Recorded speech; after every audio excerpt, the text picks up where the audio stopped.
자, 오늘 저희가 지난번 출애굽기 13장 마지막 부분을 같이 나누고 우리 오늘 14장부터 나갈 텐데요.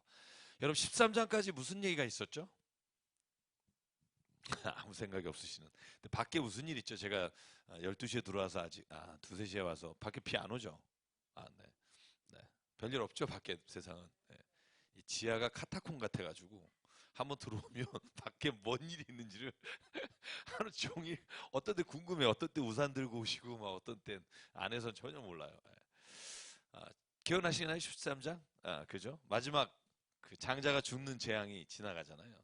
근데 하나님께서 고기만 그죠? 문설주에 그 피를 어린 양의 피를 바른 것만 하나님이 넘어가신다는 거죠. 제가 왜 이것들을 강조하냐면 이스라엘 백성들이 출애굽을 해서 홍해를 건너는 그 모든 광야의 과정 동안 이걸 잊어버려요. 흑암이 3일 동안 이집트에 막 어둠의 세력으로 있을 때 고센 지역, 이스라엘 백성 있는 지역만 흑암이 내리지 않아요. 기적을 체험하잖아요. 그죠? 근데 그건 하루아침에 잊어버려요. 제가 오늘 말씀을 또 준비하면서 깨달은 게 뭐냐 하면 뭐 기적을 체험했다, 병을 고쳤다, 뭐 하나님이 뭐 엄청난 재물에 뭐 능력을 주셨다. 이거 그냥 잊어버려요. 지나가요. 남는 건 내가 하나님과의 관계 안에서 내 삶이 변한 거밖에는 없어요. 제가 볼 때 주변에 아무리 많은 것들이 주어지고 한다 한들 이건 그냥 잊어버려요. 또 어려움이 오잖아요. 또 만약에 내 인생에 좀 시험이 오잖아요. 잊어버려요. 얼마나 기가 막히게 잊어버리는지 저희가 오늘 14장을 보면 알고요. 자, 오늘 여기서 지난주에 이거 하다 말았어요. 처음으로 이제 구름 기둥과 불 기둥이 이스라엘 백성을 이끌어가기 시작해요. 40년 광야 동안. 자, 구름 기둥과 불 기둥은 오늘의 뭘까요? 답을 다 보여주면서 하는 게 아주 굉장히 좋은 우성형 공부. 성경 말씀이에요. 그러니까 왜냐하면 구름 기둥과 불 기둥이 예를 들면 구름 기둥이 하늘로 올라가면 이스라엘 백성은 장막을 걷어서 따라갔잖아요. 불 기둥이 장막에서 그죠? 일어나면 따라갔잖아요. 오늘날 따라가야 될 게 뭐냐면 하나님 말씀이라는 거예요.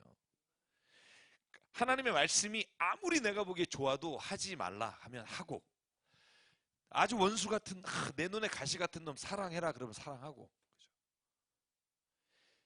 제가 이런 얘기예요. 막 예레미야, 아모스 하면서 저한테 이런 얘기예요. 그 세상에서 뭐 하나님이 싫어하는 인간들은 하나님 앞에서 심판해야 되고 나가서 싸워 이겨야 되고 막 이런 분이 있어요. 근데 왜 자꾸 구약의 예레미야만 보시냐고요. 예수가 하신 말씀은 왜 귀에 안 들어오냐고요. 원수를 사랑해라. 너를 저주하는 자에게 축복을 빌어라. 저도 사실 예수님 말씀이 부담스러워요.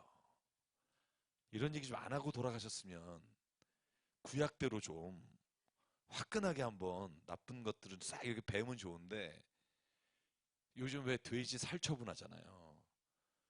그죠? 하나님 뜻대로 안 사는 사람 살처분한다. 뭐 이런 말씀이 여기 있으면 막 하게 되는데 사랑해라. 낮아져라. 너에게 원수를 맺은 사람이라도 그를 위해 축복을 빌어라. 정말 하기 싫은데 그게 하나님이 창조하신 본래 우리의 모습이래잖아요. 그렇게 하면 거기 하나님 나라가 이루어진다잖아요. 한번 해보고 되는지 안 되는지를 실험해 보지 않으면 우리는 맛보지 못하잖아요. 한번 해봐야 된다고요. 예수께서 왜 굳이 이 땅에 오셨을까요? 구약에 만약에 예레미야, 아모스, 뭐 엘리야 모든 예언자들과 선지자들이 한 것으로 충분했다면 왜 목숨 걸고 오셨을까요? 진짜 하나님이 말하려고 하는 건 그것보다 훨씬 더 크기 때문이겠죠. 하나님은 훨씬 더 사랑의 하나님이고 훨씬 더 이 땅의 주권자 되신 하나님께서 예수 그리스도로 이 땅에 오셔서 진짜 뭘 말하고 싶으셨을까? 저는 그거 하나라고 생각해요. 사랑하라. 사랑하라. 공의로 심판하는 거, 죄악된 길을 갈 때 너희가 하나님 앞에 그 저주를 때로는 받는 거 이런 거 다 하나님이 너희를 사랑하사 너희로 하여금 의의 길로 걷게 하시기 위한 거지 미워해서가 아니다. 사랑해라. 여러분, 제자들이 쓴 모든 편지에 뭐라고 써요? 사랑이다. 왜? 예수님을 3년 동안 바라보고 부활하신 주님을 만나니까 물어본 게 예수님이 너 배반했지 자식, 하나님이 너 심판하실 거야가 아니라 사랑하라. 너 나 사랑하니? 사랑해라. 여러분, 그게 기독교라고 말은 하는데 말하고 너무 다르잖아요. 저는 성경이 우리가 따라가야 될 길인데 그 중에 가장 성경의 핵심은 예수 그리스도십니다. 저는 믿으십니까? 구약의 사건이 이루어진 게 예수님이고, 예수 그리스도 사건을 통해 하나님이 우리의 의를 이루시고, 그죠?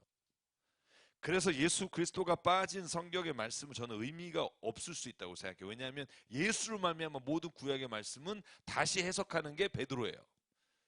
다윗이 예수님보다 먼저 왔지, 그러나 다윗이 주님이라고 불렀다.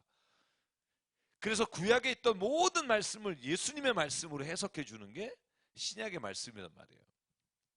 여러분, 그래서 6월절에 우리가 피에 문설주에 피를 바르진 않으나 우리가 말씀에 순종할 때 하나님이 우리를 죄를 이기게 하시는 패스오버 6월절을 우리의 삶에 살 수 있게 해주신 줄 믿습니다. 그리고 나서 이제 제가 지난주에 보여드렸던 지도를 보는데요. 이게 출애굽한 경로예요. 이제 이게 민수기 3장에 보면 4절부터인가요? 5절부터 58절까지인가 쫙 지명이 나와요. 그런데 그 지명들을 이렇게 써놓은 거란 말이에요. 근데 제가 여러분에게 늘 말씀드리지만 여러분이 어디서 하나 지도를 발견하고 목사님 틀리는데요 이런 분이 있어요. 제가 틀리는 지도 보여드리려고 그래요. 제가 모든 지도가 다 틀려요. 지명이 물음표 해놓은 지도도 있고요. 왜냐하면 지금 아직 여기가 성경이 말한 지명이라는 거를 확정짓지 못한 지역이 많아요. 죄송하지만 시내산도 지금 우리가 가는 곳이 원래 호렙산이라 부르는 시내산인지 우리가 추정할 뿐이지 몰라요. 생각해 보시죠. 3000년 전의 지명을 우리나라 한양이니까 알지 어디 지역에 이름 바뀌면 모른단 말이에요. 특별히 바알스본이라고, 바히롯, 바알스본, 오늘 바히롯 앞에 있는 바알스본 옆에 진을 쳤다 이렇게 돼 있는데, 바히롯은 대략 아는데 바알스본은 제 친구 책이 이거예요. 제가 그래도 제 김진삼 목사를 신뢰해야 되잖아요. 제 친구고 히브리에서 15년 동안 학위를 했다면 여기에 바알스본은 쓰지 않았어요. 여러분 보실래요? 바히롯은 보이죠? 그죠? 그런데 바알스본은 없어요. 근데 다른 지명에 보면 바알스본이 있죠. 그죠? 그리고 바알스본을 이 예담광야 위에다가 쓴 지도도 있어요. 제가 말한 건 뭐냐면 여러분이 정말 죄송하지만 어떤 분은 지도 하나 보고 와서 막 틀렸다고 이런 분이 있어요. 저희는 적어도 20개, 30개는 보고 지명을 확인하는 거니까 믿어주시는 것도 있어야 되고, 여러분이 또 만약에 새로운 걸 알았다면 말씀해 주셔도 좋지만 제가 지난주에도 그런 일이 있었던 것 같아요. 뭐 하나 보시고 정말 막 그냥 막 그 목사님도 그 책 꼭 보셔야 되는데 너무 고맙긴 한데 그 외에 다른 책 10권을 보셔야 그래서 때로는 좀 내가 아는 게 전부가 아닐 수 있다 이런 생각 가지면서 지도를 봐야 되고요. 또 원본으로 된 지도들을 확인해 보면 홍해가 어느 지점인지도 다 달라요. 제가 말씀드리는 부분이 여기에요. 자 보실래요? 여기에 보면 홍해가 3개로 추정이 돼요. 3개 정도로. 이 북쪽으로 올라간 길이죠. 여기가 홍해일 수도 있다고 보고요. 이 밑에 여기도 홍해일 수 있고 엘림 밑홍해일 수도 있고, 어느 쪽을 어떻게 건너는지 모르는 게 3000년 전에 그 지형에 있는 물길과 지금의 물길이 달라요. 한강이 여러분 불과 100년 전하고 지금 얼마나 달라졌는지 아십니까? 그래서 이런 부분에 있어서만큼은 우리가 학자들이나 고고학이나 추정해서 발굴한 사람들의 우리가 의견을 따라가는 거예요. 그러니까 그 부분에 있어서 제가 여러분에게 오늘도 어떤 길이 추정되는지를 말씀을 드릴 거예요. 그래서 오늘 지금 따라가는 길은 어디까지 갈 거냐 하면 제가 지금 마라와 엘림까지 가려고 합니다. 마라와 엘림까지 그렇게 좀 가보려고 해요. 저는 근데 이 지명이 굉장히 중요한 게 출애굽기, 레위기, 민수기, 신명기까지가 다 이 지명과 관련돼 있어요. 그래서 모세오경 중에 4개의 성경이 다 이 지명을 알아야만 우리가 이해하기 쉬운 거죠. 그리고 나중에 가나안 땅에 들어가서는 이제 여호수아서부터 예언서에는 중요하고 특히 신약에 예수님이 가르치신 땅이 그 땅이니까 저희가 지도도 좀 보면서 진도를 좀 나가도록 하겠습니다. 그러면 오늘 저희가 14장은 어떻게 시작하냐? 14장 하기 전에 14장에 오늘 17절부터 좀 읽고 가려고 합니다. 같이 한번 찾아보실래요? 출애굽기 14장 13장 17절에서 18절. 하나님이 왜 이 길을 택하셨는지에 대한 같이 한번 읽고 저희가 말씀을 나누도록 하겠습니다. 17절 18절 시작. 바로는 마침내 이스라엘 백성을 내보냈다. 그러나 그들이 블레셋 사람의 땅을 거쳐서 가는 것이 가장 가까운데도 하나님은 백성을 그 길로 인도하지 않으셨다. 그것은 하나님이 이 백성이 전쟁을 하게 되면 마음을 바꾸어서 이집트로 되돌아가지나 않을까 하고 염려하셨기 때문이다. 그래서 하나님은 이 백성을 홍해로 가는 광야길로 돌아가게 하셨다. 이스라엘 자손은 대열을 지어 이집트 땅에서 올라왔다. 그죠? 자, 한번 지도를 보여드릴게요. 보시면 요 길이 지금 보이시나요? 위에 블레셋 사람의 땅의 길, 그죠? 요 길이 2주면 가요. 가나안 땅에. 몇 년 걸렸죠? 40년 걸렸죠. 이 가네스 바네아까지 가는데 2년 걸려요. 그 가네스 바네아에서 정탐하고 나서 우리 못 갑니다 하는 것으로 인해 이집트에서 나온 자는 다 죽을 것이며 여호수아와 갈렙 외에는 가나안 땅에 들어가지 못할 것이다 라고 하고 38년을 헤매요. 가네스 바네아에서 요 위로 올라가지 못하고 38년. 그래서 40년이에요. 근데 2주면 가는 길이 있다니까요. 근데 오늘 성경이 뭐냐면 이 블레셋 사람의 길로 하나님이 왜 가게 안 하셨는지를 설명하는 거예요. 블레셋 가는 길로 가다가 전쟁을 안 해본 이스라엘 백성이 블레셋 군을 만나서, 이 블레셋들이 굉장히 싸움에 능한 자잖아요. 만나서 우와 무섭다 그러고 다시 되돌아갈까봐 하나님이 홍해를 건너는 애굽 길로 이끌어 가셨다라는 말이에요. 이해가 가시나요? 그러니까 이집트에서부터 가나안 땅에 가는 길이 3개 정도가 있어요. 맨 위에 블레셋 사람의 길, 이 밑에 다브로 헤라지, 요 위에 길 여기 있죠. 요 중간 길을 택할 수 있는데 하나님은 이 길을 가신 거예요. 저 밑에 시내 광야까지 갔다가 다시 올라갔다는 거죠. 지명을 좀 헷갈리지 마셔야 되는 게 시내반도 신광야라고 돼 있잖아요. 신광야. 그죠? SIN이에요. 근데 파란 광야가 실은 PARAN, 파란이라고 해야 되는데 워낙 옛날 번역이라 바란이라고 돼 있고, 요 위에 신광야 똑같죠? 보이시나요? 근데 요 신은 지예요. 그래서 진광야라고 불러요. 우리 신학하는 사람들은. 왜냐하면 그냥 편의상 성경에는 신신 나오니까 헷갈려요. 그래서 위에는 진광야라고 저희는 불러요. 이 가네스 바네아에서 그 위쪽으로 네게부 가는 길에 있는. 그래서 지금 우리가 말하는 신광야가 있다 나오는데 거긴 여기라는 거예요. 신광야가 신의 산이 있는 광야. 신의 광야가 신광야예요. 이제 좀 그러면 지명의 정리가 되실 것 같고요. 그래서 하나님이 왜 이스라엘 백성을 숏컷으로 안 보냈냐 하면 430년 동안 시킨 일만 하던 사람들이, 전쟁도 해본 적이 없는 사람들이 만약에 블레셋 길로 가다가 블레셋 군인들과 싸워서 전쟁을 하게 되면, 그래서 아무도 없는 광야를 가게 되는 거예요. 여러분 광야에서 전쟁한 거 보셨나요? 나중에 아말렉이나 만나야 전쟁하는 거고, 모세가 아말렉과의 전투에, 그러니까 아말렉이라고 하는 애들은 원래 이 광야 가운데서 길을 가는 나그네들이나 아니면 사람들 뒤에서 잘라서 뒤에 사람의 물건을 노략하는 그런 족속들이에요. 그래서 모세가 왜 손을 들어서 그때 여호수아 아론과 훌이 손을 들어서 전쟁한 게, 그 이야기가 나오는 게 아마 거의 다 가서 이제 전투를 하게 되는데, 자 볼까요? 자, 그래서 14장은 이제 출애굽의 과정을 설명하는 과정입니다. 14장이 어떻게 보면 출애굽의 하이라이트잖아요. 왜 그러죠? 홍해를 건너는 장면이 나온다는 거죠. 근데 여러분 홍해를 건너는 거 오늘 좀 자세히 들으시면 우리가 그냥 말하던 것과 다른 것들이 있다는 걸 발견할 거예요. 저도 사실 요번에 좀 깊이 보면서 이런 게 있었구나, 이번에 처음 한 게 있다니까요. 얼마나 재밌어요. 목사가 이렇게 보기 있다니까요. 여태까지 성경 통독을 하면서도 이걸 깊게 못 봤던 게 있어요. 그래서 죽을 때까지 봐야 된다는 생각을 하는데, 오늘 14장 1절부터 말씀 같이 읽고 가볼게요. 8절까지 일단 볼까요? 1절에서 8절까지. 9절까지 보죠. 네, 같이 읽을게요. 시작. 주님께서 모세에게 말씀하셨다. 너는 이스라엘 자손에게 말하여 오던 길로 되돌아가서 믹돌과 바다 사이에 비하히롯과 앞 곧 바알스본 맞은 쪽 바닷가에 장막을 치라고 하여라.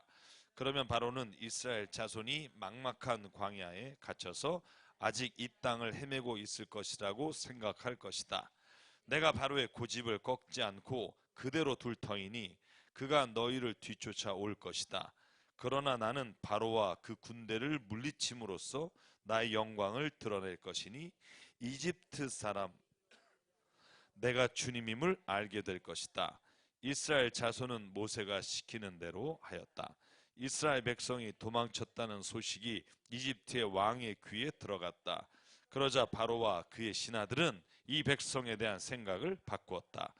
우리에게 종살이 하던 이스라엘 백성을 이렇게 풀어 주어 놓 보내다니 어쩌자고 이렇게 하였는가 하고 후회하였다. 바로는 병거를 갖추고 그의 군대를 이끌고 나섰다. 그는 투수병거 600대로 형성된 정예부대와 장교들이 지휘하는 이집트 병거 부대를 모두 이끌고 나섰다. 주님께서 이집트의 왕 바로의 마음을 고집스럽게 하시니 바로가 주님의 보호를 받으면서 당당하게 나가고 있는 이스라엘 자손을 뒤쫓았다. 마침내 바로의 모든 병거와 기마와 그의 기병과 보병으로 구성된 이집트 군대가 이스라엘 백성을 추격하여 그들이 진을 치고 있는 바히롯 근처 바알스본 맞은 쪽 바닷가에 이르렀다. 네. 그다음에 비하히롯인데 제가 안경을 안 끼니까 오히려 안 보고 하는 게 낫겠네. 여러분 이 장면이 뭐냐면 출애굽하는 이제 초기의 장면이에요. 재밌는 게 뭐냐면 주님을 모세가 아까 내려갔잖아요. 여기 이제 내려가는데 다시 올라오게 하셨다는 거예요. 다시 약간 올라오게 해서 이 비하히롯의 바알스본의 그 사이에 진을 치게 하신 거예요. 근데 더 재밌는 건 뭐냐면 바로가 가만히 생각해 보니까 내가 미쳤구나. 내가 얘네 왜 보냈지? 후회하는 거예요. 제가 주일에도 잠깐 말씀드렸습니다만 여러분 이게 바로가 미치지 않았다면 생각해 보실래요?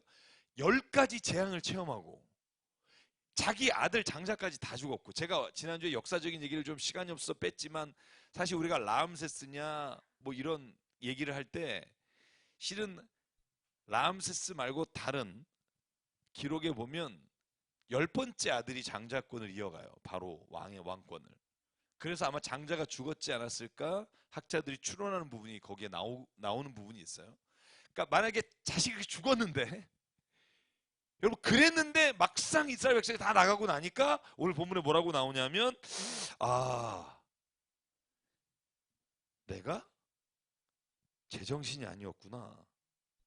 내가 왜 얘네를 내보냈지? 그렇게 말하는 거예요.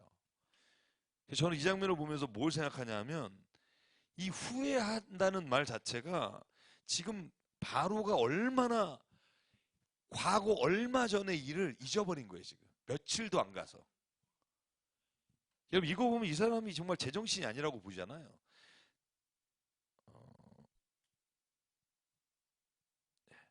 근데 가만히 보면 우리도 그럴 때가 얼마나 많으냐는 거예요.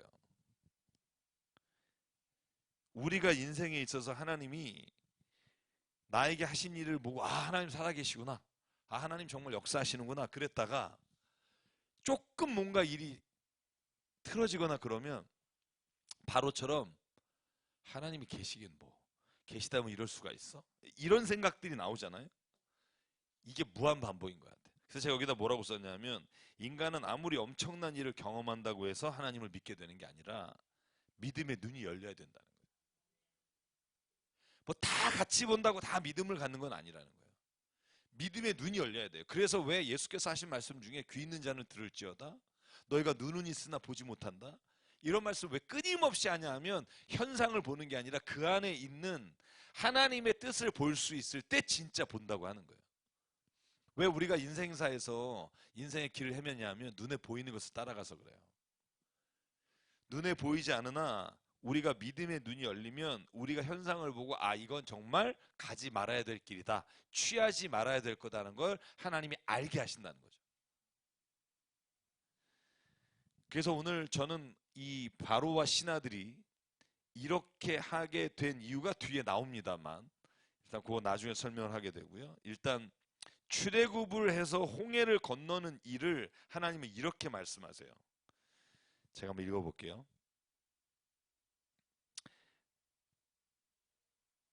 4절이에요. 내가 바로의 고집을 꺾지 않고 그대로 둘 터이니 그가 너희를 뒤쫓아올 것이다. 그러나 나는 바로와 그 군대를 물리침으로써 뭘 드러낸다? 나의 영광을 드러낼 것이니 이집트 사람들이 이것을 보고 내가 주님임을 알게 될 것이다. 이스라엘 자손은 모세가 시키는 대로 했다. 출애굽을 왜 시키셨고 홍해를 왜 건너게 하셨을까? 이스라엘 백성이 고난 가운데 있으니까 구원해 주셨어요. 맞아요. 그런데 궁극적으로 하나님이 그걸 통해서 사람들에게 보이기 원하시는 거 뭐냐 하면 하나님의 영광이에요. 하나님의 하나님 되심을 알게 하시기 위해서요. 만약에 하나님이 나만 돕기 위해서 나를 이렇게 해주셨다, 그래서 모든 사람을 그렇게 해주셨다로 끝나면 그것이 하나님이 우리를 향한 계획과 연관되지 않아요. 근데 하나님이 나를 왜 그렇게 하셨는가? 하나님의 살아계심을 사람들에게 보이기 위해. 그러니까 저와 여러분이 내 삶에 일어나는 모든 것은 하나님이 나를 통해 세상에 하나님의 살아계심을 보여주시기 위한 역사인 것을 믿으셔야 돼요. 그래서 잘 살아야 되고, 그래서 건강해야 되고, 그래서 하나님의 뜻대로 살아야 돼요. 여러분, 제가 우리 성경 공부 때 오늘 예담길에서 말했지만 우린 잘 살아야 돼요. 그러면 얼마나 돈을 벌어야 되지? 이 생각을 해요. being ready요, 이게 돈하고 아무 관계가 없어요. 잘 산다는 건 인간답게 사는 거고 주님의 뜻대로 사는 걸 잘 산다 그래요.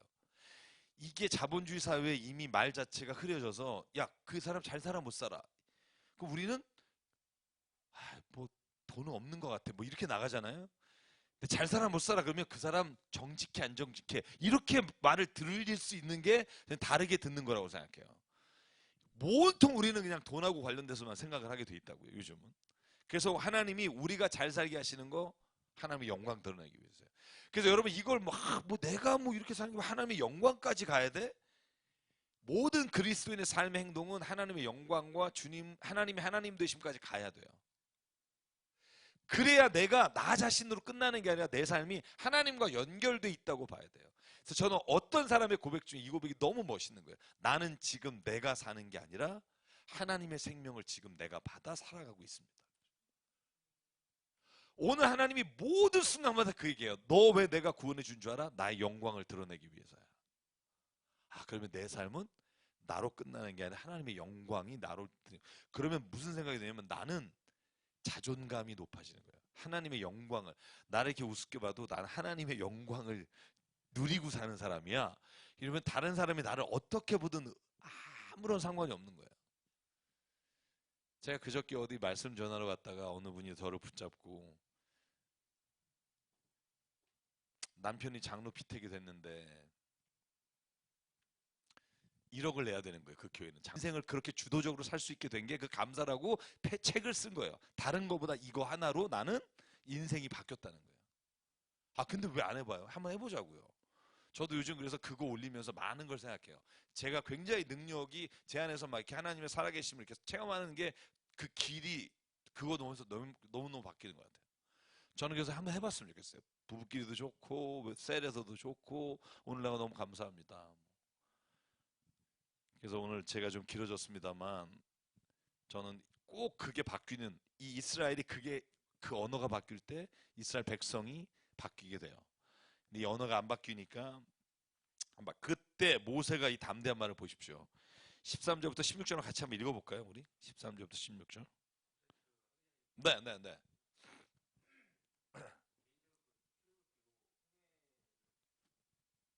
건넌 거.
제가 요 세 번 뒤가 그 얘기가 왜 그렇게 됐는지를 설명하는 거니까 요 질문 그대로 유지하면서 한번 나가볼게요. 그러면 제가 거기에 그 질문에 대한 답을 제가 나름대로 생각한 걸 같이 읽도록 할게요. 여기 한번 13절부터 같이 한번 읽고 갈게요.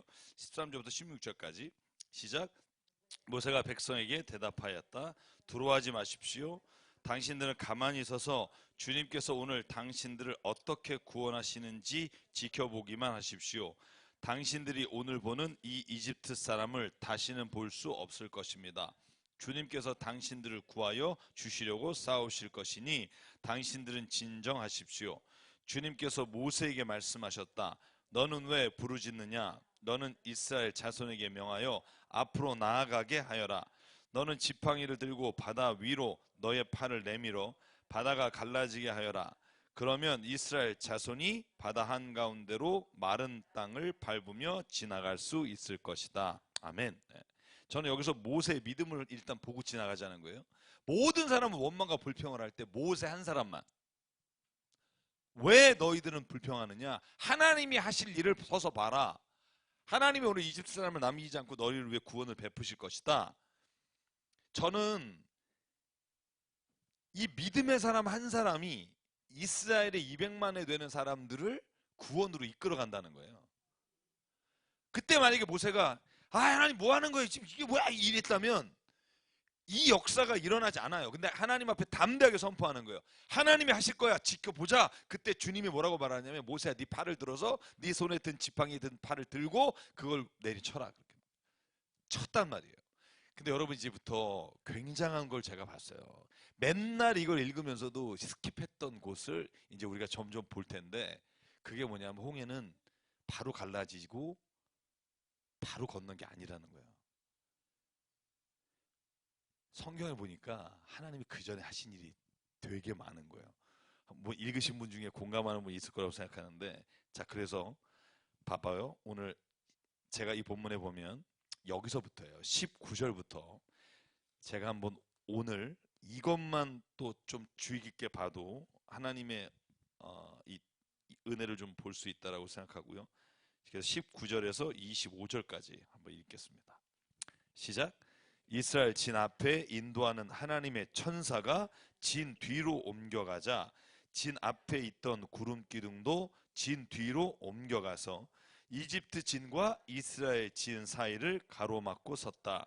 그 구름이 이집트 사람들이 있는 쪽은 어둡게 하고 이스라엘 사람들이 있는 쪽은 환하게 밝혀 주었으므로 밤새도록 양쪽이 서로 가까이 갈 수 없었다. 아멘. 잘 보실래요? 저를 이제 보셔야 돼요. 구름 기둥이 이스라엘 이끌고 갔어요. 앞에, 맨 앞에. 근데 이집트가 뒤에서 따라왔어요. 다 봤어요. 저 사람들 우리 죽이러 왔잖아. 끝났다. 앞에 홍해 있고. 근데 딱 갈랐을 때 쫙 갈라진 게 아니에요. 보면 새벽까지 광풍이 불면서 바다가 갈라지는 시간들이 있어요. 따라잡으면 죽는 거예요. 그때 구름 기둥이 이스라엘 뒤로 가서 이집트와 이스라엘 진영 사이에 구름 기둥이 막아서면서 이집트 진영은 어둡게 해서 못 움직이게 하고 이쪽 이스라엘 진영만 밝게 움직일 수 있게 한 거예요. 그러니까 이집트 사람은 보면서도 못 쫓아오는 거죠. 무슨 말인지 아시겠죠? 그런데 오늘 본문에 보면 19절에 20절에 뭐라고 되어 있냐면 밤새도록 양쪽이 가까이 할 수 없었던 거예요. 밤새도록. 잘 보실래요? 200만이 건너야 돼요. 쫙 건너고 쭉 가다 보면 꼬리 밟혀요. 밤새도록 양쪽 진영이 이집트가 따라오지 못하도록 하나님께서 막아주신 거예요. 그 다음 절 한번 21절부터 29절 볼까요? 시작. 모세가 바다 위로 팔을 내밀었다. 주님께서 밤새도록 강한 동풍으로 바닷물을 뒤로 밀어내시니 바다가 말라서 바닥이 드러났다. 바닷물이 갈라지고 이스라엘 자손은 바다 한가운데로 마른 땅을 밟으며 지나갔다. 물이 좌우에서 그들을 가리는 벽이 되었다. 뒤이어 이집트 사람들이 쫓아왔다. 바로의 말과 병거와 기병이 모두 이스라엘 백성의 뒤를 쫓아 바다 한가운데로 들어왔다. 새벽녘이 되어 주님께서 불기둥과 구름기둥에서 이집트 진을 내려다보시고 이집트 진을 혼란 속에 빠뜨리셨다. 주님께서 병거의 바퀴를 벗기셔서 전진하기 어렵게 만드시니 이집트 사람들은 이스라엘 사람들을 쫓지 말고 되돌아가자. 그들이 주가 그들 편이 되어 우리 이집트 사람과 싸운다 하고 외쳤다. 아멘. 보실래요? 25절까지 보면 쫙 해서 쫙 가지고 쫙 건너는 게 아니라 새벽까지 동풍이 불어요. 저녁에 내리치고 새벽까지 동풍이 불면서 하나님은 바로의 군대에 바퀴가 빠져서 움직이기 못하게 하시고 막아주시고, 바다가 한 번에 갈라진 게 아니라 동풍의 바람이 불면서 벅이 생길 때까지 오랜 시간이 지나간 걸, 새벽녘까지 바람이 불었다. 저는 사실 이거를 주의 깊게 본 적이 없는 것 같아요. 그러니까 쫙 해서 쫙 가지고 쫙 건너가고 쫙 따라오다가 쫙 했는데 하나님이 하신 일이 너무 많은 거예요. 새벽녘까지 하나님께서 이렇게 하시는 거죠. 저는 밤새도록 이스라엘에게 이집트가 접근할 수 없도록 하나님이 홍해 앞에서 지키고 계셨다는 거예요. 저는 이걸 보고 참 많은 생각들이, 많은 질문들이 좀 많이 없어진 게 뭐냐면, 어떻게 이스라엘 사람들이 건넜을까? 왜 쫓아오다 말고 이게 따라잡지 못했을까? 이런 생각들이 여기에 초점을 두고 보니까 하나님이 싸우신 거예요. 하나님이. 저는 그래서 오늘 홍해를 건넜다는 데 초점이 두는 게 아니라 그 건너게 하시려고 하나님이 싸우시는 게 제 눈에 보이기 시작하니까, 저는 우리의 인생도 하나님이요, 우리는 보이지 않으나 싸우고 계시다고요. 저는 그걸 볼 수 있을 때 신앙의 길이 열린다고 생각하는 거예요. 싸우고 계시다. 근데 잘 보시면 홍해가 갈라진 시간 제가 여기에 따로 썼지만 밤새도록 불고 새벽녘이 되어서 그 땅을 건너요. 그러니까 저는 적어도 이 홍해가 갈라진 건 하루 반나절 정도는 갈라져 있지 않았을까 하는 생각을 해요. 그래서 바닥이 드러날 때까지 동풍이 불고 그 바다 위를 건너셨다. 그래서 이건 그냥 제가 볼 때는 우리가 생각하는 것처럼 짧은 시간에 일어난 일이 아니라 굉장히 그래도 긴 시간 동안에 이 홍해를 건너는 일이 일어났다는 거고요. 자, 그리고 이제 시간이 더 가기 전에, 자, 여기까지만 보고 그 다음에 우리 집사님 질문에 같이 이야기를 나누도록 할게요. 잘 보시면 제가 초점이 어디냐면, 집사님이 질문이 뭐냐면, 이집트 사람들이 다 거기서 죽게 하신 하나님은 이스라엘 백성만 사랑하는 거냐부터 시작해서 많은 질문이 있을 수 있잖아요. 근데 저는 이 긴 시간 동안 하나님이 이집트를 막으신 것에 저는 답이 있다고 봐요. 그게 무슨 말이냐면, 바로의 말과 병거가 백성의 뒤를 쫓아서 바다 가운데 들어갔잖아요. 밤새도록 하나님 막으셨잖아요. 어두움 가운데 있으면서 바퀴가 다 빠지게 하셨잖아요. 하나님은 계속해서 이집트 군대와 사람들에게 너희가 가서는 안 되는 길이라고 계속 사인을 주셨다고 봐요. 그러니까 하나님이 그냥 따라와서 이집트를 건널 때 따라가다 죽은 게 아니라 계속 어둠의 빛을 주시고 바퀴가 다 빠져버리게 만드시고, 계속해서 하나님이 진 가운데 혼비백산하게 만드시고, 그래서 뭔가 이집트 백성으로 하여금, 군대로 하여금 들어오지 말라고 계속 막으시는데, 여기 보실래요? 혼란 속에 빠져서 이집트 사람들 중에 돌아가자는 사람이 나온 거예요. 야, 이집트 사람을 쫓지 마라. 지금 하나님이 그들의 편이 돼서 한다. 근데도 끝까지 바로가 그 전쟁을 하는 거예요. 여러분 혹시 이집트의 왕자 보셨나요? 람세스 왕이 뒤에서 계속 전진하라 그래요. 이집트 중에 안 가겠다고 하는 사람들 계속 들어간다고 한다고요. 저는 그래서 이 부분에서 제가 깨달은 게 있다면, 여기 제목이 이집트 군대가 죽은 이유가 뭘까 하는 거예요.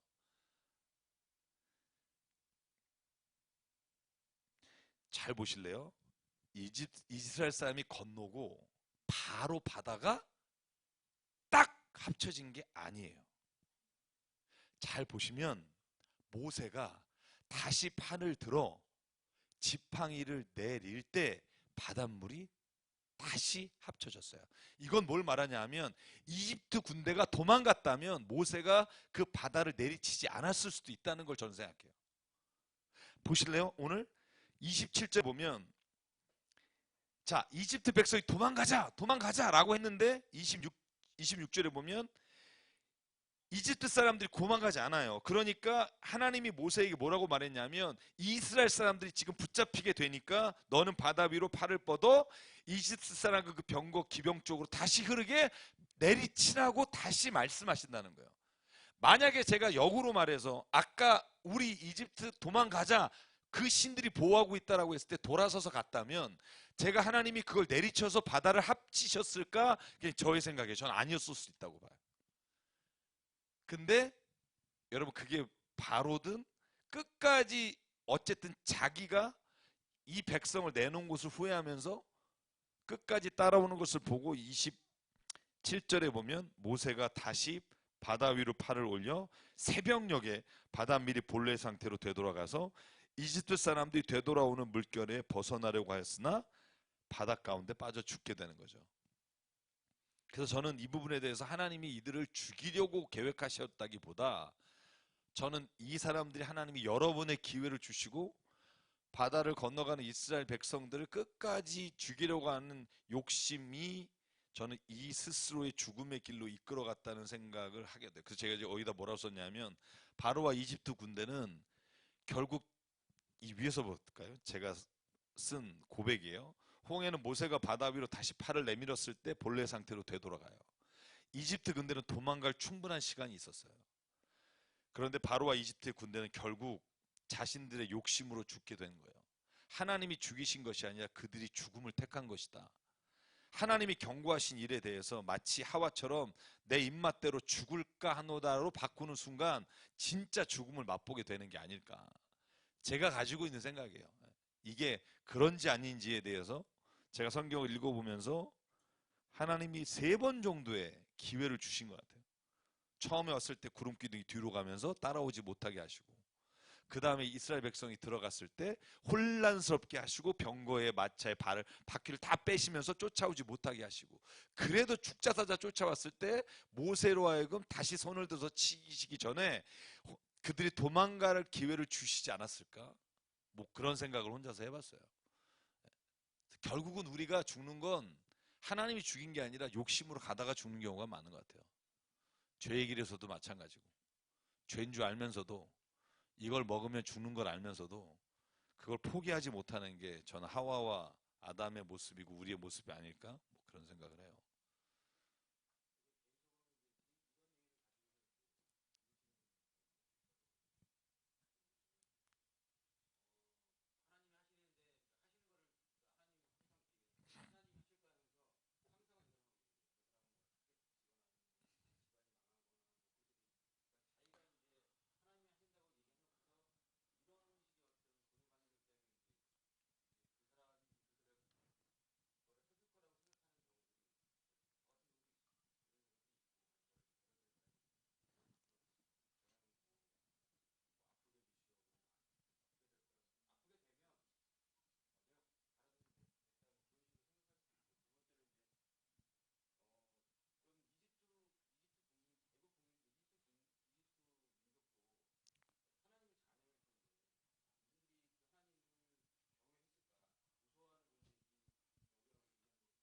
사랑의 하나님.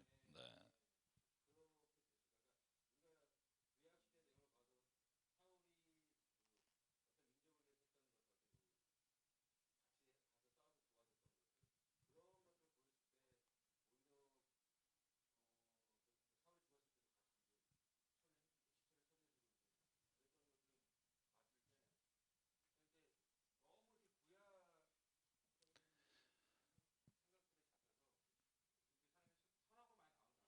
그래서 제가 두 가지를 말씀드리고 싶은 게, 하나는요, 어,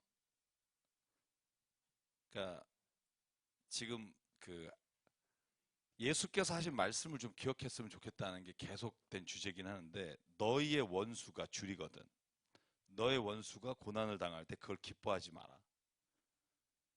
그 줄이거든 먹이라.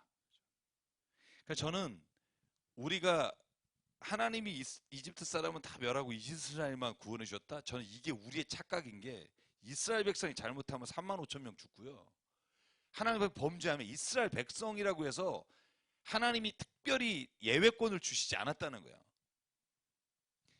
하나님의 말씀에 가나안 땅으로 가는 거에 대해서 불순종함으로 광야에 40년을 다 죽어요. 그러니까 저는 우리가 이제 생각하기에 이집트 사람은 안 믿는 사람이니까 하나님이 그들은 죽이시고 이스라엘을 살리셨다. 그래서 나를 대적하는 자는 다 물리치신다. 이건 네 착각이다. 하나님은 모든 사람이 하나님 앞에서 하나님의 뜻 가운데 정의롭고 의롭게 살길 원하시고 거기에 예외가 없다. 그리고 우리가 구약의 생각으로 이방인은 다 죽여야 되며 또 동성애자는 뭐 죽여야 되며, 그러나 예수께서 말씀하시기를 원수가 줄일 때 먹이고 원수가 아플 때 그를 위해서 하고, 저는 이게 궁극적으로 우리가 가야 될 예수께서 보여주신 지표라고 봐요. 그러니까 저는 만약에 나를 해하던 자가 만약에 고통을 당하면 사실 마음 한구석에 꼬시러운 마음이 있는 건 우리 모두의 마음이다. 이게 없어지게 해달라? 여러분은 살 수가 없다. 다만 이 마음이 왔을 때 하나님의 말씀으로 이 마음을 누를 수 있을 때 그게 믿음의 사람이다. 꼬시렵다는 마음이 나타나다가도 내가 하나님의 마음으로 보니까 저 사람이 얼마나 힘들까, 저 자녀가 얼마나 힘들까. 저는 그래서 손양원 목사님이 왜 자기 아들을 죽인 그 사람을 자기 양자로 삼는 마음은, 자기 아들을 죽일 때 저는요, 손양원 목사님이 딱 죽인다고 딱 듣고 그 아들이 왔을 때, 넌 내가 살아. 저는 이건 이런 드라마는 없어요. 마음속에 그놈을 어떻게 죽일까, 찢어 죽일까, 이런 마음이 일어났을 거예요. 그랬는데 기도하는 가운데 하나님이 사랑하라는 말이 눈물 흘리면서, 하나님 난 도저히 못하겠지만 하나님이 하라면 내가 하겠습니다, 순종하는 거죠. 그래서 순종이 제사보다 맞고 하나님의 말씀 청조하는 것이 수양의 기름보다 낫다는 말이 거기에 있는 거예요. 내가 알지만, 그리고 내가 그걸 못 견디지만 하나님이 원하시니까 내가 순종하겠습니다. 그게 저는 하나님의 법칙을 따라서 하는 사람이에요. 그 인간 난 사랑 못해요. 이게 정답이에요. 우리 인간은 그래요. 근데 하나님이 하라 하시면 내가 할게요. 이게 순종인 거예요. 그래서 그리스도인은 순종 외엔 답이 없어요. 내가 잘 생각해 보겠다. 뻔해요. 결과 뻔하지 않아요? 우리가 잘 생각해서 합의해봤자 결과는요, 거기까지예요. 우리의 인내심의 한계, 내가 생각하고 있는 뭐 교양. 그런데 하나님의 말씀에 순종할 때 그걸 뛰어넘는 하나님의 은혜가 있다는 거예요. 모든 지각에 뛰어나신, 여러분 이게 영어 성경을 보니까 어렵게 transcend all understanding이에요. transcend가 뭐냐면 초월한다는 뜻이에요. 우리의 모든 understanding, 이해를 초월하시는 하나님의, 그러니까 이게 아무것도 염려하지 말고 모든 일에 기도와 간구로 너희 구할 것을 감사함으로 하나님의 아뢰라. 그대 아니면 모든 지각에 뛰어나신 하나님의 평강이 너희의 마음과 생각을 지키시리라. 이 모든 지각에 뛰어나시라는 단어가 transcend all understanding. 모든 너희가 이해할 수 없어 이거예요. 너희가 이해 못해. 도저히 안 돼. 그런데 그 평강이 온다는 거예요. 고난당해, 막 핍박당해, 막 우리를 막 이런 사람이 있어. 근데 이해 못해. all understanding. 우리 도저히 이해 못해. 근데 그 하나님의 평강이 임할 거야. 놀랍지 않아요? 우리는 이해 못하는, 모든 지각에 뛰어나시, 이거 너무나 형이상학적 언어인데 너네가 이해 못하는 평강이 물밀듯 밀어온다는 거예요. 염려하지 마. 그래서 제가 요즘 다시 한번 그 다른 나라 말로 한번 성경 읽어보자 하면서 읽으면서 은혜를 좀 많이 받는 것 같아요. 이게 또 맨날 보던 것을 좀 다르게 볼 수 있게 하는 것 같고, 힘들지만 말씀 붙잡고. 그래서 내년엔 제가 우리 운영위원들과 이제 말씀드리겠, 내년엔 저희가 1년 성경 읽는 해로 정했어요. 제 마음에 성경 통독을 모든 교우가 같이 하기로. 성경 문제도 내고 성경을 일주일 동안 나누고, 저는 성경에 한번 정말 우리 온 교우가 말씀에 한번 빠져보자. 이게 그냥 막 읽자 이게 아니라 적어도 성경 꿰뚫어 읽기를 하고 있는데, 우리가 성경 창세부터 요한계시록까지 같이 읽고 같이 해서 1년 동안 그 축제를 한번 해보자. 이게 제가 가지고 있는 꿈이에요. 그렇게 해야 이게 또 기도와 함께, 그죠? 실천과 함께. 그래서 제가 문구는 바뀔지 모르지만 하나님의 말씀을 삶으로 실천하는 교회라는 주제를 가지고 이 말씀과 한번 이렇게 해보자. 기도하면서 좀 준비하고 있어요. 그래서 저는 여기 자리에 나와서 자리에 지키시는 게 아무것도 아닐 수 있어요. 뭐 여기에 나오는 것과 아닌 게 무슨 차이가 있을 수 있겠어요. 그런데 저는 이게 신압으로 나도 모르는 사이에 말씀에 젖는 거예요. 저도 마찬가지예요. 제가 말씀을 뭐 하루아침에 10년 이상 이렇게 내가 말씀을 보면서 보이는 게 있는 거예요. 그동안 못 봤던 게 있는 거예요. 여러분 얼마나 웃겨요. 근데 정말 그래요. 읽다 보면 내가 이걸 왜 못 봤지? 내가 오늘 아까 그 하나님이 진 뒤로 가서 구름이 막, 이걸 뭐 한 번도 내 얘기해 본 적이 없다니까요. 이걸 읽었어요. 읽었는데 눈엔 읽었는데 이걸 내 마음으로 못 읽은 거예요. 그런 부분이 한두 군데가 아니에요. 제가 다니엘 10장도 제가 다니엘 강의하면서 얼마나 많이 했는데 형이 얘기할 때 보이는 거예요. 내가 기도한 날에 응답했다. 이게 이런 게 있었나? 이게 말씀이라니까요. 그래서 말씀은 항상 문설주에 묻히고 네 손목과 이마에 써서 네가 가는 데마다 봐라. 이게 맞는 말이에요. 몰라서가 아니라 너가 깨닫지 못했기 때문이에요. 봤으나 눈으론 봤으나 깨닫지 못했기 때문에. 말씀은 그래서 계속 봐야 되는 거예요. 깨달음을 주실 때까지. 제가 오늘 시간이 됐지만 저는 그래서 여러분이 저에게는 말씀을 읽게 하는 힘이에요. 만약 여러분이 안 계시다, 저는 말씀 새가 이렇게 읽겠어요. 제가 이거 앉아가지고 진짜 하루 종일 이거 하고 있겠어요. 말씀을 듣는 자가 있으니까 전하는 게 오고요. 또 여러분 또 왜 또 말씀을 듣고 여러 군데서 이렇게 이메일을 주시는 분이 있으니까 이게 굉장히 조심스러워요. 이걸 듣는 사람이 이렇게 많다는 걸 알고 하나하나 질문들 하는 걸 알면 너무 무서워요. 지금 다른 교회에서 오셔가지고 이렇게 우리 말씀 듣고 물론 이제 왔다 가신 많은 분들이 있지만 두려운 거예요. 어디선가 듣고 계시고 계속 글을 주시니까 뭔가 잘못될까 봐. 저도 제가 오늘 준비한 것 중에 하나가 하나님이 바로의 마음을 강팍하게 하셨다는 단어 분석을 했어요. 그래서 14번에 나오는 것 중에 하나님이 강팍하게 하신 것과 바로 스스로 강팍하게 된 것과 그냥 강팍하다고 하는 일반 명사 쓴 걸 제가 다음 주에 얘기를 나눌게요. 그래서 하나님이 이 강팍하시다는 통을 통해서 뭘 말하시는지를 한번 같이 이야기를 다음 주에 나누면서 성경 공부를 좀 더 진행했으면 좋겠고, 오늘 여기까지 오늘 말씀을 나누도록 할게요. 너가 비택되면 자식한테도 말을 못 하겠다는 거예요. 애들이 시험 들까 봐. 본인들도 지금 너무 힘든데. 근데 이 영광이라고 생각을 해야 되는데 자꾸 이 시험이 든다는 거예요. 저는 그런 영광 말고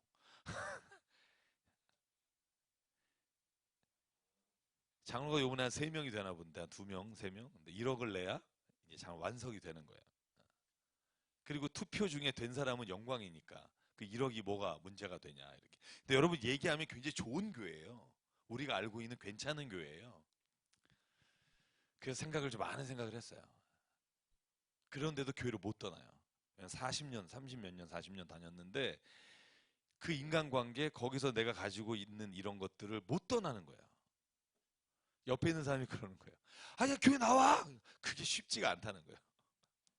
여러분, 저는 이 고민 충분히 이해해요. 쉽지 않아요. 그래서 제가 그냥 말씀드렸어요. 지금 거기서 싸우고 뭐 분란 일으키고 그렇게 하라고 말씀드릴 수는 없으나 장로가 되시면 그건 없애야 된다.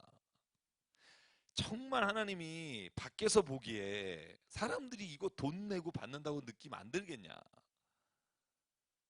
그래서 저는 그게 아쉬운 거예요. 진짜 하나님의 영광은요, 막 내가 영광이라고 한다 이런 게 아니라 그냥 내가 하나님의 영광이라니까요. 하나님이 창조하면서 그랬잖아요. 너는 하나님의 형상을 따라 지음받은 자녀다. 여러분, 이것처럼 영광이 어디 있어요? 너는 그냥 너 지금 찌질하지 마. 생각하는 게 계속 죄지 마. 너 자신이 마음에 안 들지. 근데 잊지 마. 하나님의 형상을 너에게 주셨다는 거야. 내가 때로는 찌질하고 내가 마음에 안 들지만 그러나 기억해. 하나님은 너를, 하나님의 면류관을 너에게 주셨다는 걸 잊지 마.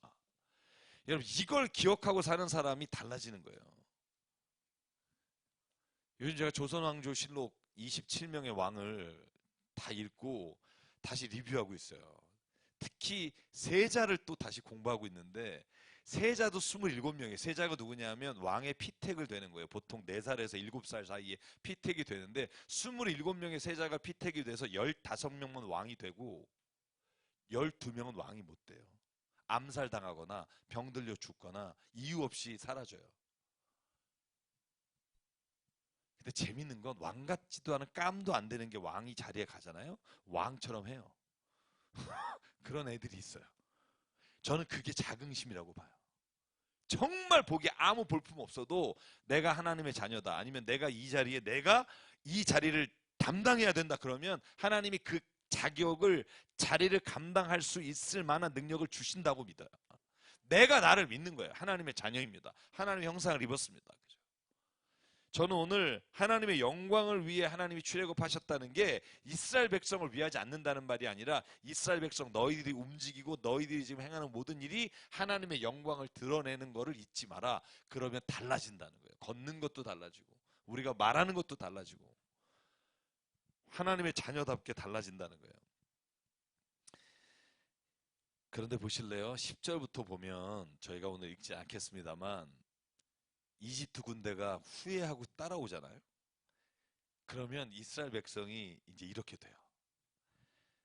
이스라엘 백성이 이집트 사람이 추격해 오는 걸 보고 무리가 두려워해 이렇게 말해요.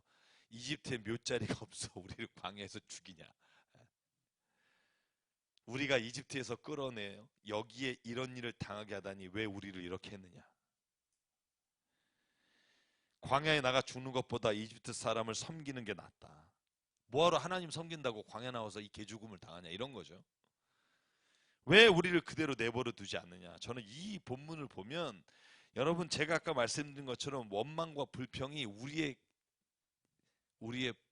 네이티브 스피커? 우리 원래 말이라는 걸 알 수 있어요. 무슨 딱 어려우면 불평부터 나와요.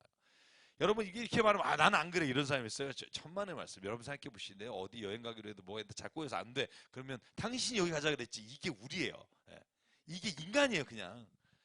너 왜 거기서 그 버스 타자 그랬어? 이게 우리가 본능이에요 그냥. 자연스럽게 나오는 거예요. 뭐 이게 생각하고 막 이게 아니라 그냥 어떻게 하면 이 안 좋은 상황을 우리는 다른 사람에게 전가함으로 내 스스로가 편안해지려고 하는 게 인간이 가지고 있는 자기 중심적 모습이라는 거예요. 이집트 사람이 뭐 생각했겠어요. 곰곰이 생각하고 생각해보니까 모세 네가 이게 아니라 딱 그냥 뭔가 안 좋은 일이 일어나면 습관적으로 나오는 거예요. 그래서 이 습관을 바꿔야 되는 거예요. 그래서 훈련이 필요한 거예요. 여러분 그냥 저절로 된다. 천만의 말씀. 저절로 되면 우리가 본래 그런 인간이어야 하는데 우리는 원래 아담 이후에 우리가 하나님이 악한 것과 선한 것을 구분지어 주시는 걸 거절하고 우리가 그 악한 것과 선한 것을 구분지어 살기 시작하면서부터 우리가 중심적 인간이 되어버려서 이게 안 된다는 거예요. 그래서 배워야 되고 훈련해야 돼요. 고운 말, 선한 말, 칭찬하는 말 하려고 싫어하는 사람 어디 있어? 안 나와요 목구녕에서. 왜냐면 안 해봤으니까. 말하면 또 나를 우습게 보겠지 뭐 별의별 생각이 머리에서 돌잖아요. 그죠? 저도 그래요. 그러니까 해야 돼요 무조건. 안녕하세요 감사합니다. 아유 좋아요 너무 멋있다. 그래서 내가 몇 분은 그렇게 아예 훈련을 시켜요. 써오라 그래요. 그래서 뭐 조명이 당신 얼굴에 죽어 뭐 이런 거 연습해야 돼요. 연습해야 돼요. 이게 진짜로 연습해야 돼요. 사람을 칭찬하는 거 연습해야 돼요. 진짜 내가 쭉 봤는데 정말 하시는 모습이 어쩜 그렇게 예수님 믿는 이게 연습해야 돼요. 누군가를 칭찬하기. 그래서 야고보서나 보면 여러분의 입에서 말하는 게 여러분의 인격을 드러내고 여러분이 누군가를 드러내는 거예요. 훈련해야 돼요. 말의 습관과 말의 훈련이 없이는 그리스도인도 살아갈 수가 없어요. 하면 돼요. 저는 이걸 확신해요. 하면 돼요. 제가 여기 썼어요. 불평과 원망은 인간을 가장 병들게 해요. 왜냐하면 다른 사람을 원망하면 내가 스스로가 남보다 낫게 여기니까. 감사로 바꿀 수 있으면 신앙이 바뀌어요. 저는 신앙이 드라마틱하게 바뀐 사람 거의 100%가 감사를 찾은 사람이에요.